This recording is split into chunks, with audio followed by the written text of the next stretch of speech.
오늘 우리에게 주시는 하나님의 말씀은 이사야서 38장 16절에서 20절까지의 말씀입니다. 주님을 섬기고 살겠습니다. 주님만 섬기겠습니다. 저를 낫게 하여 주셔서 다시 일어나게 하여 주십시오. 이 아픔이 평안으로 바뀔 것입니다. 주님께서 이 몸을 멸망의 구덩이에서 건져주시고 주님께서 저의 모든 죄를 용서하십니다. 스올에서는 아무도 주님께 감사드릴 수 없습니다. 죽은 사람은 아무도 주님을 찬양할 수 없습니다. 죽은 사람은 아무도 주님의 신실하심을 의지할 수 없습니다. 제가 오늘 주님을 찬양하듯 오직 살아있는 사람만이 주님을 찬양할 수 있습니다. 부모들이 자녀들에게 주님의 신실하심을 일러줍니다. 주님께서 저를 낫게 하셨습니다. 우리가 수금을 뜯으며 주님을 찬양하겠습니다. 사는 날 동안 우리가 주님의 성전에서 주님을 찬양하겠습니다. 자, 오늘은 추수감사주일입니다. 우리 예수를 믿는 우리들은 하나님 앞에 감사주일을 지키는 것이 주의 뜻임을 압니다. 저희 교회에서는 1년에 2번 맥주감사주일과 추수감사주일을 지킵니다. 이 감사신앙은 참 놀라운 은혜입니다. 그 자체가 하나님께서 우리에게 주신 말할 수 없는 복입니다. 우리가 세상을 이기고 사는 힘입니다. 그러나 마귀가 그 사실을 잘 압니다. 우리의 감사로 성도들이 세상을 이긴다는 사실을. 그래서 마귀가 감사신앙을 심각하게 왜곡시켜 놓았습니다. 그건 감사주일이 부담스러운 것입니다. 감사헌금이 부담스럽게 느껴지게 만든 것입니다. 어느 추수감사주일에 젊은 집사님 부부가 교회 오면서 그렇게 크게 싸웠다는 겁니다. 왜 싸웠는지 이해하시겠어요? 헌금을 얼마를 하느냐 문제 때문에 서로 의견이 안 맞아서 감사주일을 지키러 오면서 그렇게 싸웠다는 겁니다. 기가 막힌 일이지만 그것이 지금 현재 우리들의 실상입니다. 감사는 아무나 할 수 있는 게 아닙니다. 정말 살아있는 자만 할 수 있는 게 감사입니다. 오늘 우리가 읽은 본문의 말씀은 구약에 나오는 히스기야 왕의 기도입니다. 히스기야 왕이 죽을 지경이 되었을 때 하나님께 드렸던 간절한 기도와 찬양이었습니다. 이 히스기야 왕은 유대 왕 중에서 하나님이 참 좋아하는 그런 왕 중에 한 사람입니다. 그는 이스라엘의 종교를 개혁하고 그리고 우상을 철폐하고 그리고 성전 제사를 회복한 사람입니다. 한 번은 아수르의 사네립이 18만 5천 명의 대군을 이끌고 유대를 치러 들어왔을 때 도무지 이길 수가 없었던 히스기야는 이사야 선지자와 함께 성전에 들어가서 하나님 앞에 간절히 기도합니다. 하나님이 그 히스기야의 기도를 들으시고 천사를 보내어 한 천사가 18만 5천 명을 다 죽여버립니다. 그래서 그 위기 가운데 그 유대를 하나님이 건져주십니다. 그랬던 왕이 히스기야 왕입니다. 그런데 어느 날 갑자기 하나님께서 히스기야의 생명을 거두시겠다고 통보하신 겁니다. 이 병으로 너는 죽을 것이다. 히스기야는 다시 하나님 앞에 나가서 벽을 향하여 눈물로 하나님께 기도합니다.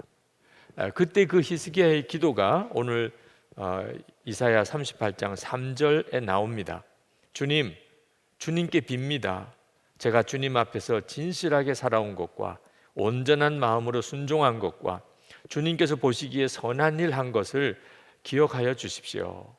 이렇게 기도하고 나서 히스기야는 한참 동안 흐느껴 울었다. 여러분, 죽음을 눈앞에 둔 자의 기도 다 이해하시죠? 하나님, 한 번만 살려주세요. 하나님, 제게 다시 한번 건강을 주세요. 16절 말씀에도 그 기도가 이어집니다. 주님을 섬기고 살겠습니다. 주님만 섬기겠습니다. 저를 낫게 하여 주셔서 다시 일어나게 하여 주십시오. 이 아픔이 평안으로 바뀔 것입니다. 이렇게 눈물로 하나님 앞에 간절히 기도하는 히스기야의 기도를 하나님이 들으십니다. 그리고 이사야 선지자에게 다시 돌아가서 히스기야에게 하나님이 고쳐주시겠다고 말하라고 전합니다.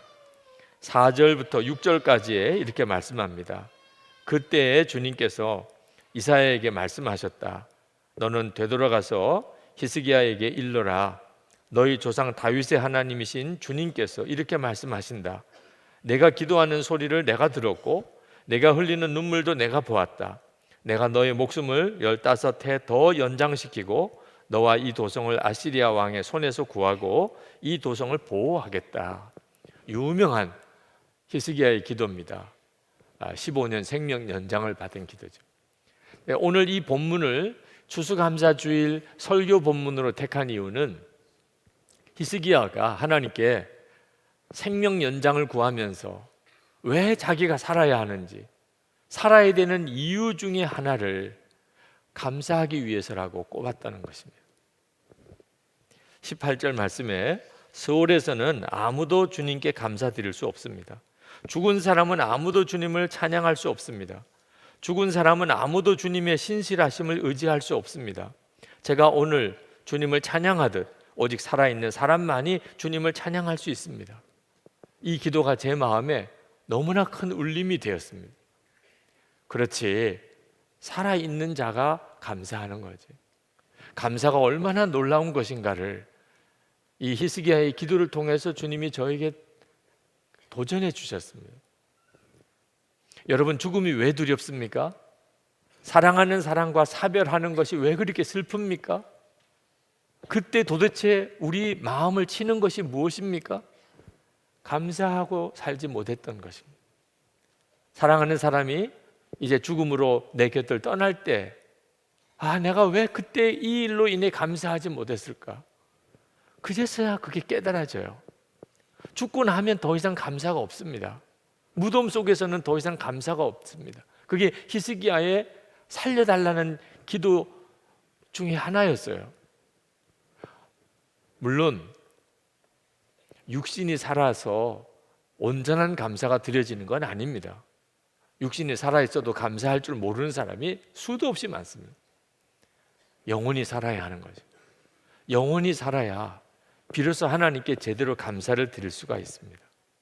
고린도전서 2장 12절에 우리가 세상의 영을 받지 아니하고 오직 하나님으로부터 온 영을 받았으니 이는 우리로 하여금 하나님께서 우리에게 은혜로 주신 것들을 알게 하려 하십니다. 우리가 하나님께 감사하는 것은 성령께서 우리에게 임하셔서 하나님이 주시는 은혜를 알게 하시기에 우리가 감사를 드릴 수 있는 겁니다.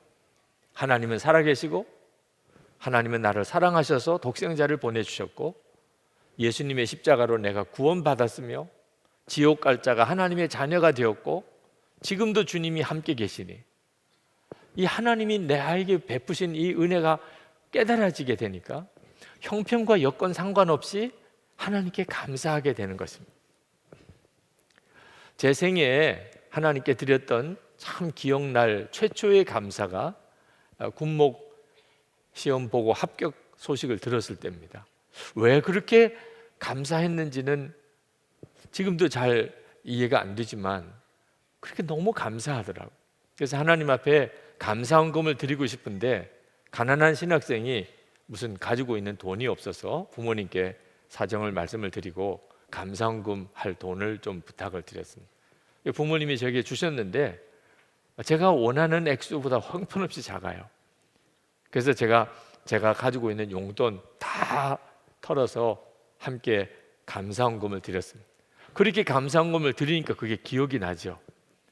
제 마음속에 하나님 앞에 전심을 다해 감사했던 일이 바로 그 일이었습니다. 그런데 어쩌면 상황이 그렇게 되는지 군목 훈련 받을 때부터 제대할 때까지 제 삶은 너무너무 어려웠어요.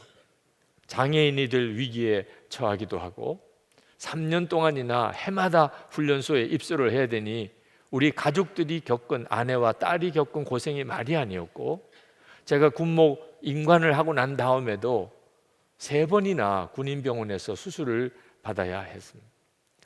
저에게 있어서는 너무너무 힘들고 고통스러웠던 기간이 바로 그 기간이었습니다.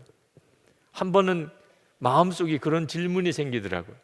하나님, 그렇게 감사할 마음을 주셨고 내가 그렇게 하나님께 감사를 드렸는데 왜 이 군목 기간이 나에게는 가장 고통스러운 기간이 되었나요?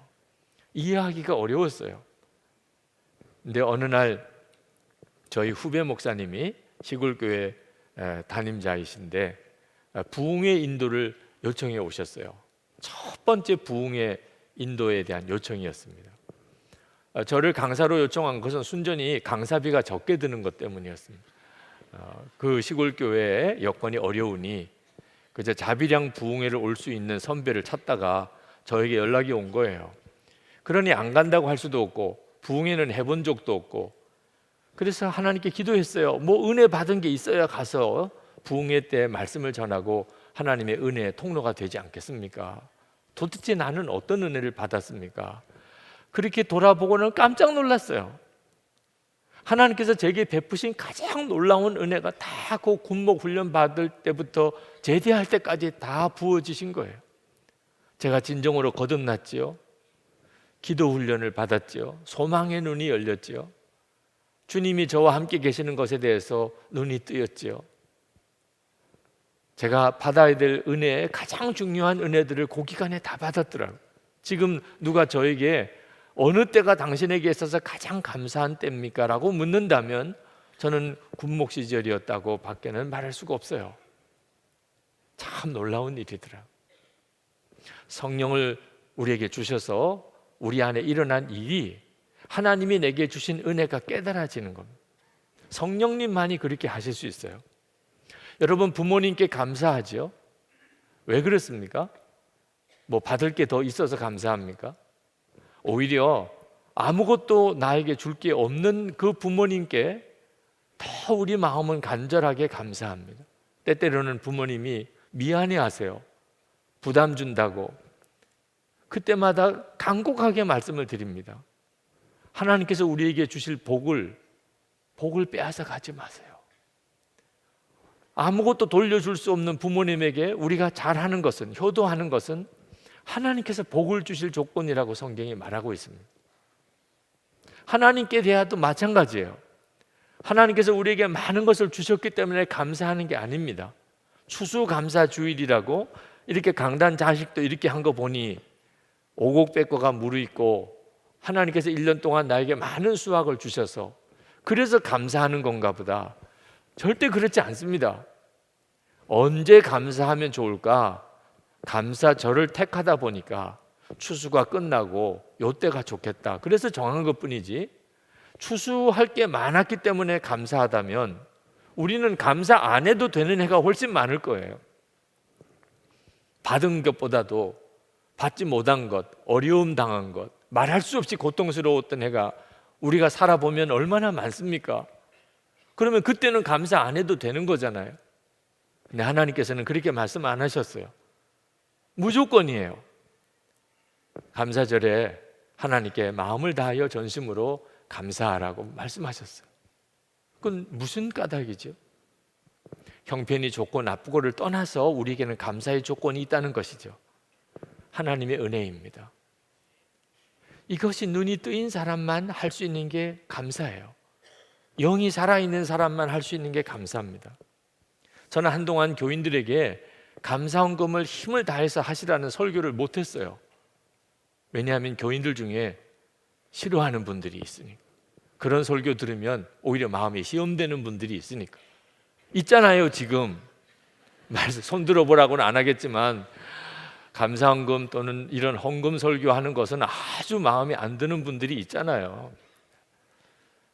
그동안에 한국 교회가 너무 율법적으로 기복적으로 감사헌금을 강요하듯이 해왔던 것도 사실입니다. 그래서 성도들의 마음에 이 헌금에 대한 마음의 상처가 있어요. 교회 오시라고 전도하면 그 헌금이 부담이 돼서 못 온다는 분들도 있어요. 그런데 제가 주님을 바라보면서 조금씩 주님의 마음을 알게 될 때 주님은 저에게 그런 책망을 주셨어요. 너는 하나님께 힘을 다하여 감사하라는 그 말 하기가 그렇게 어려우냐? 정말 너무 부끄러웠고 하나님 앞에 정말 참회했어요. 성도들이 하나님과의 관계에 있어서 말할 수 없는 복된 길이 힘을 다하여 하나님께 감사하는 것인데, 제가 목사로서 그 길을 막고 있었다는 느낌이 들었습니다. 추수감사, 하나님께서 우리에게 복을 주시려고 사실은 우리의 감사를 하게 하시는 것이거든요.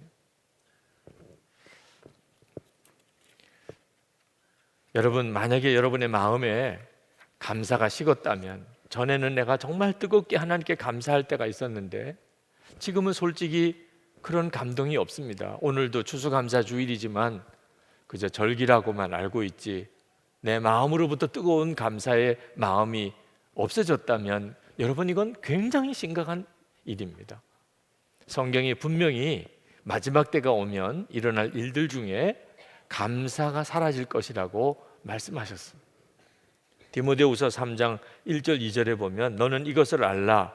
말세에 고통하는 때가 이르러 사람들이 자기를 사랑하며 돈을 사랑하며 자랑하며 교만하며 비방하며 부모를 거역하며 감사하지 아니하며 거룩하지 아니하며, 마지막 때에 되어지는 일 중에 하나가 감사하지 않는 것입니다.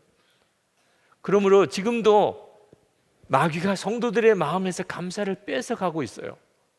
그러니까 감사가 되지 않는 것 자체를 그냥 자연스럽게 받으면 안 됩니다. 힘들어서, 어려워서, 감사드릴 게 없어서 감사 안 하는 게 아닙니다. 영적으로 완전히 굳어져 가고 있는 겁니다. 우리가 성령님께 반응하는 사람이라면 절대 그렇게 할 수가 없어요. 마귀가 욥을 참소합니다. 하나님 앞에서 욥을 참소해요. 마귀가 가진 논리는 간단해요. 하나님이 잘해주시니까 하나님께 감사하는 거지, 하나님 조금만 저들이 가진 것을 뺏어가 보세요. 당장 하나님 앞에 대항하고 하나님 거부하고 하나님 비난하고 원망하고 다 하나님 떠납니다. 사람은 그런 존재예요. 욥에게 잘해주시니까 욥이 하나님께 늘 감사하죠. 하나님께서 욥을 시험해 보라고 허락하십니다. 그래서 욥의 재산 다 뺏어가고 열남매 다 죽여버립니다. 그때 욥이 이렇게 고백합니다. 욥기 1장 21절에 주신 자도 여호와시요 취하신 자도 여호와시오니 여호와의 이름이 찬송을 받으실지니이다. 이건 욥의 영혼이 살아있었다는 뜻입니다. 그러니까 이런 상황에서, 그 상황에서도 하나님께 감사했던 거죠. 욥의 상태가 더 안 좋아집니다. 온몸에 악창이 납니다. 냄새가 납니다. 아내가 보다 못해서 악담을 합니다. 당신이 그래도 자기의 순전을 굳게 지키느뇨? 하나님을 욕하고 죽으라. 그때 욥이 대답합니다. 욥기 2장 10절에 우리가 하나님께 복을 받았은즉 재앙도 받지 아니하겠느뇨? 영혼이 살아있는 사람은 말할 수 없는 재앙 중에도 오히려 하나님을 찬양하고 감사하게 됩니다. 이건 정말 기적 같은 일이죠. 근데 여러분, 욥에게만 그렇게 하는 줄 아십니까? 마귀가 저에게도 여러분에게도 똑같이 합니다. 결국은 잘 되니까 감사하는 거지, 어려워봐 다 하나님께 마음 떠나는, 감사할 게 뭐가 있다고 그래? 내 지금 처지가 뭘 감사할 게 있어? 다 그렇게 되는 거야. 아주 마귀는 확신을 가지고 있습니다. 여러분, 실제로 얼마나 어려운 일이 많으세요?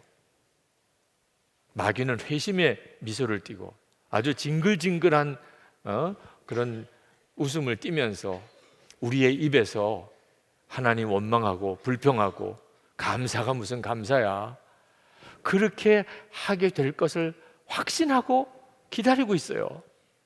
오늘 감사주일이 무슨 주일입니까?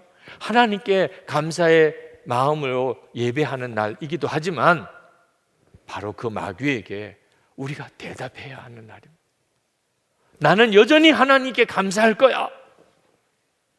이것이 감사주일이에요. 매 추수감사주일마다 감사의 증인을 여러분에게 세워드렸습니다. 이번 추수감사주일에 여러분에게 소개할 우리 간증자는 그동안 예배 때 성경 봉독을 해주셨던, 아름다운 목소리로 성경 봉독을 해주셨던 김성경 집사님입니다. 오늘 이 시간 여러분에게 우리 김성경 집사님을 소개합니다.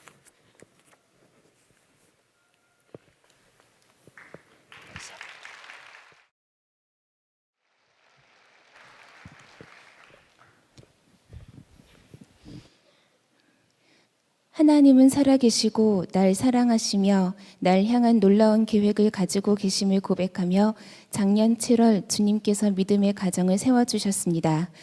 그리고 올해 2월 기다리던 첫 아이를 허락해 주셨습니다.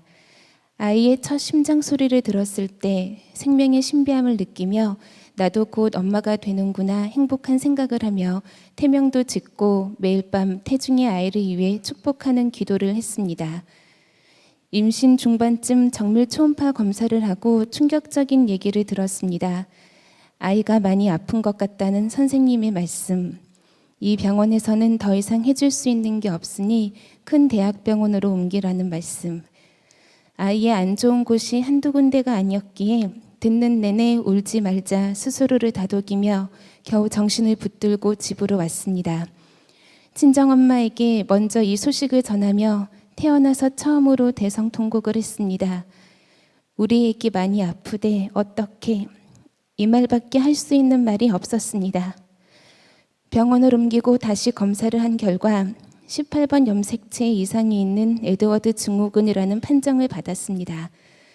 뱃속에서 사산될 확률 50%, 혹시 태어나도 하루를 살지 한 달을 살지 알 수 없다는 얘기를 듣고 하늘이 무너지는 줄 알았습니다. 내가 뭘 잘못했나?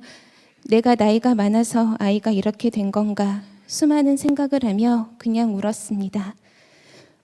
몸도 마음도 너무 지쳐 있었던 이날 퇴근해서 집에 온 신랑에게 한 첫말은 우리 예배드리자였습니다. 벼랑 끝으로 몰린 상황에서 생각나는 게 이것밖에 없었습니다. 함께 눈물로 우리 가정에 닥친 상황을 올려드리며 주님을 붙들게 하심을 감사했습니다. 그리고 나도 모르게 아이와 헤어질 생각을 하며 그동안 일한다고 정신없이 나를 위해 살았지 태중에 있는 아이에게 해준 게 너무 없다는 미안한 마음이 들었습니다. 말씀 한 구절, 찬양 한 번 제대로 들려준 적이 없다는 게 가장 가슴이 아파 다음날 눈을 뜨자마자 찬송가를 소리내어 부르고 또 불렀습니다. 한 달 후 복음학교 성김이로 일주일간 말씀 앞에 서게 하신 시간이 있었습니다.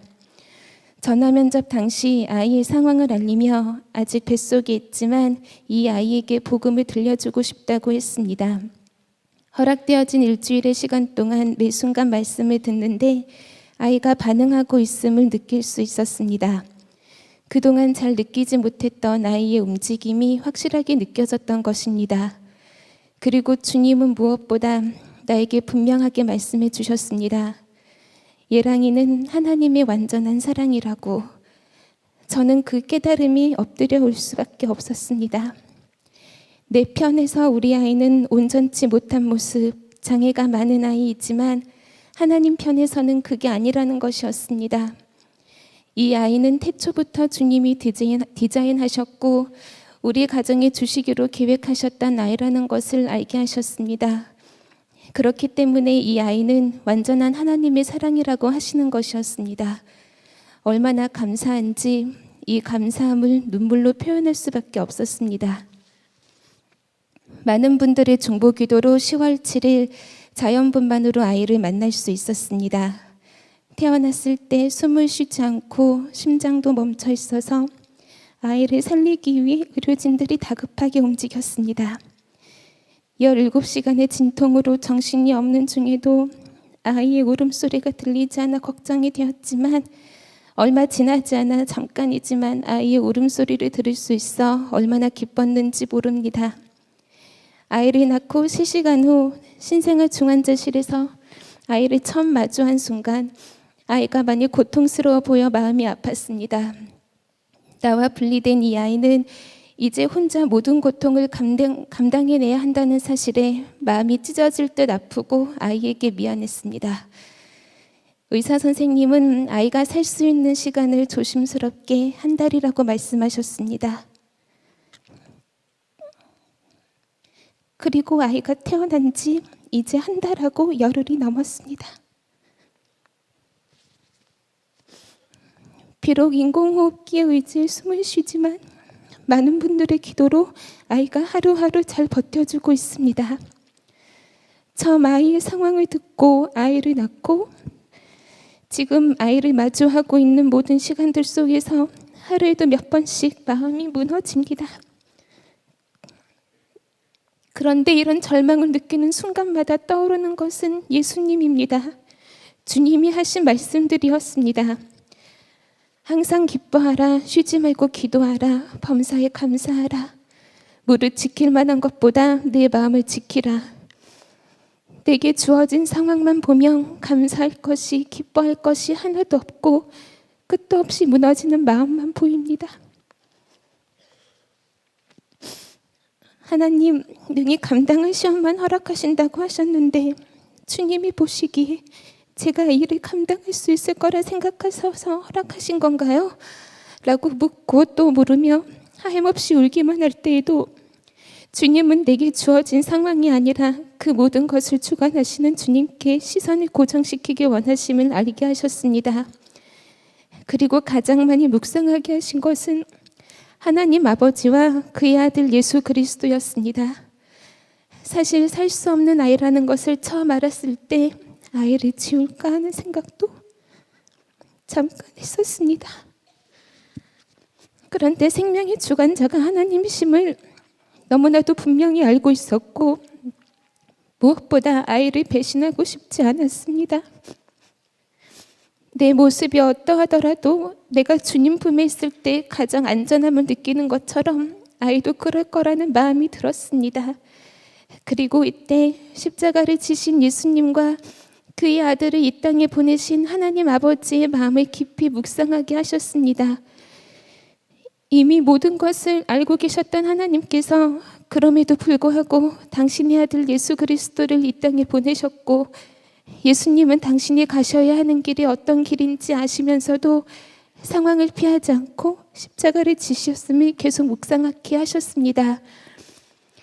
초보이지만 부모가 되어보니 날 향한 하나님 아버지의 사랑이 어떠한 사랑인지 그리고 영원히 죽을 수밖에 없는 내 영혼을 말로 다 표현할 수 없을 정도로 사랑하셔서 십자가를 지시고 새 생명을 주신 예수님의 마음을 이제야 조금 알 수 있었습니다.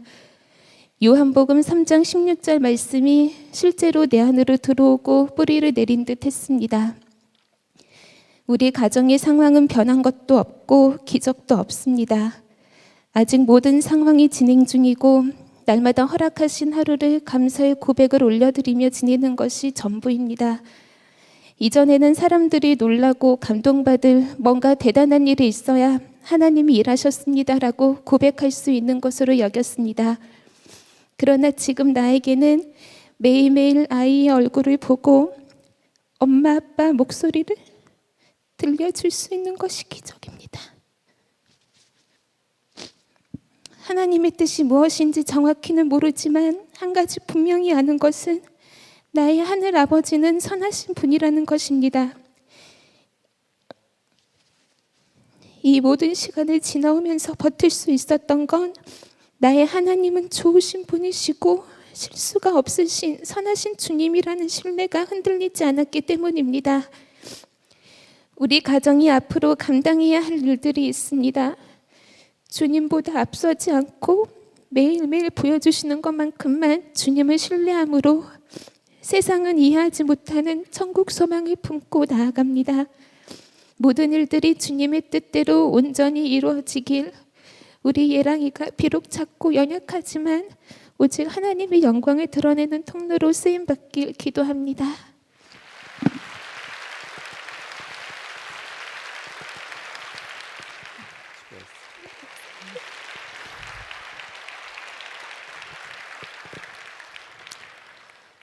김성경 집사님 간증 중에 잠깐 낙태할 생각을 했었지만 엄마의 사랑을 믿는 아이를 배신할 수가 없었다. 말할 수 없이 더러운 나 자신을 하나님은 지워버리지 않으셨다. 그래서 아이를 출산하기로 결심했던 간증이 가슴을 울립니다. 여러분, 감사는 영이 산 사람이 하는 겁니다. 영이 살았기에 말할 수 없는 상황에서 오히려 하나님께 감사하고 찬양하는 것입니다.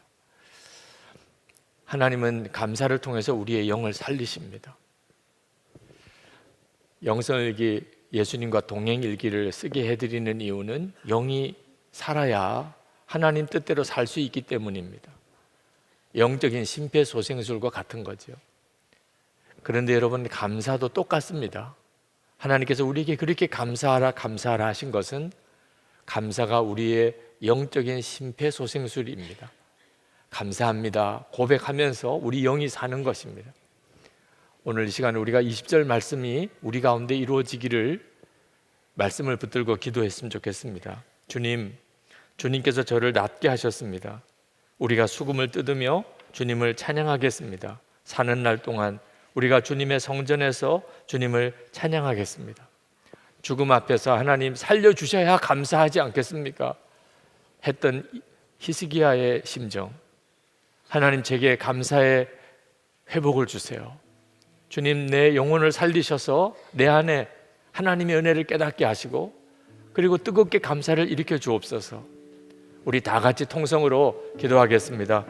은혜와 사랑이 충만하신 아버지 하나님, 놀라우신 하나님의 은혜를 감사함, 역사하신 하나님의 은혜, 놀라우신 하나님의 역사하심을 찬양한 그 은총을 도와주시고 하나님의 놀라운 은혜와 능력으로 우리를 온전히 사로잡아 주소서. 아버지 하나님, 오늘도 하나님 앞에 기도하는 사랑하는 성도 하나님의 능력과 은혜의 가운데 하나님 부탁합니다. 오 나의 주여, 긍휼과 은혜를 더하신 하나님 역사해 주소서. 주께서 주의 말씀과 성령의 깊고 뜨겁고 놀라운 은혜를 사랑하는 모든 성도들에게 허락하여 주소서. 영이 살아 하나님의 은혜를 알고 하나님 감사가 터져나오게 하심으로 우리가 능히 세상을 이기는 자가 되게 하여 주시기를 원합니다. 오늘도 하나님 성도들의 심령에 살게 하소서.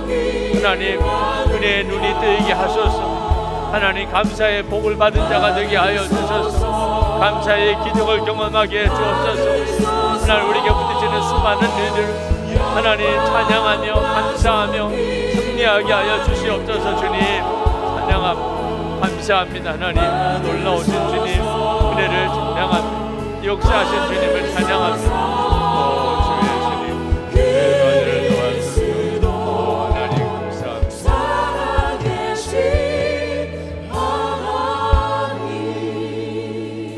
은혜와 사랑이 많으신 하나님, 하나님 우리의 심령 안에 진정한 생명의 역사를 허락해 주소서. 하나님 우리의 삶이 만만치가 않습니다. 수많은 문제들 속에 우리가 눌려 지냅니다. 마귀가 우리의 상태를 보고 조롱하는 것을 느끼면서도 어떻게 회복하기가 어렵습니다. 하나님 오늘 이 시간에 주의 성령으로 우리 가운데 역사해 주소서. 하나님의 은혜를 아는 눈이 뜨이게 하소서. 우리 속에서 진정한 감사가 터져나오므로 우리가 능히 세상을 이기는 자가 되게 하여 주옵소서. 오늘도 하나님께 나와 예배하고 돌아가는 모든 이들 위에 말씀과 성령의 뜨겁고 강한 역사가 일어나게 하여 주옵소서. 하나님 감사가 완전히 회복되게 하소서. 하나님께서 허락하신 은혜들이 하나같이 깨달아지게 해 주옵소서. 그래서 우리도 살고 우리의 가족이 살고 우리 주변에 있는 모든 이들이 살아가게 하소서. 살아있어야 감사하지 않겠습니까? 하나님 가족들 사이에도 감사의 때를 놓치지 않게 하소서. 하나님 우리 안에 하나님을 향한 감사의 고백이 사그러지지 않게 하시고 시간이 지날수록 더 커지게 하시고 마귀가 우리를 조롱하여 시험할 때 우리가 더욱 담대하게 감사를 외치게 하여 주옵소서. 오늘도 전심으로 하나님께 감사절 예배를 드리는 성도들, 정성으로 마련하여 드리는 귀한 예물들 하나님 손에 올려드립니다. 하나님 성도들의 마음의 심령이 하나님의 은혜가 충만하게 부어지기를 원합니다. 드려진 이 헌금이 어려운 이들을 위해서 쓰여지게 될 때 하나님께서 더 영광을 받으시고 그리고 성도들에게도 크게 복이 되게 하여 주시옵소서. 하나님, 허리가 동강난 이 한반도 땅 정말 애통하고 안타까운 마음으로 하나님께 기도합니다. 공족이면서 서로 죽이고 죽였던 끔찍했던 기억들, 그로 인한 깊은 상처가 있습니다. 왜 우리 민족이 이런 일을 겪어야 하는지 통탄할 때도 많지만 하나님, 그렇기 때문에 이 한반도 땅을 십자가 복음의 영광의 땅으로 만들어 주소서. 십자가 보혈로 우리가 진정으로 서로 사랑하고 하나 되는 기적을 온 세계 열방에 드러내 보여 주옵소서. 하나님, 여전히 하나님 억류되어 있는 김국기 목사님, 김정욱 선교사님, 최충길 선교사님, 김학성 교수님, 김상덕 교수님, 김동철 씨, 중국 감옥에 있는 우리 온송도 목사님, 신마띠아 선교사님 석방된 것처럼 저들도 속히 풀려나게 해 주시옵소서. 하나님, 세계 열방에 나가 있는 선교사님들에게도 동일한 은혜를 부으소서. 저들의 마음의 심령 속에 성령의 뜨겁고 강한 역사를 더해 주옵소서. 형편과 처지가 어떠하든지 그 모든 상황을 능히 이겨낼 수 있는 감사의 찬양, 하나님 앞에 드려지는 온전한 감사의 제사가 오늘도 드려지게 하여 주시옵소서. 하나님, 예배하고 돌아가는 성도들의 심령을 만지시고 병든 몸을 고쳐주시고 하나님, 저들의 가정과 기업에 놀라운 회복을 더하시고 하나님의 은혜와 축복의 통로로 귀하게 쓰임받게 하옵소서. 주 예수 그리스도 이름으로 간절히 기도합나이다. 아멘. 우리 다 일어나셔서 찬양하겠습니다.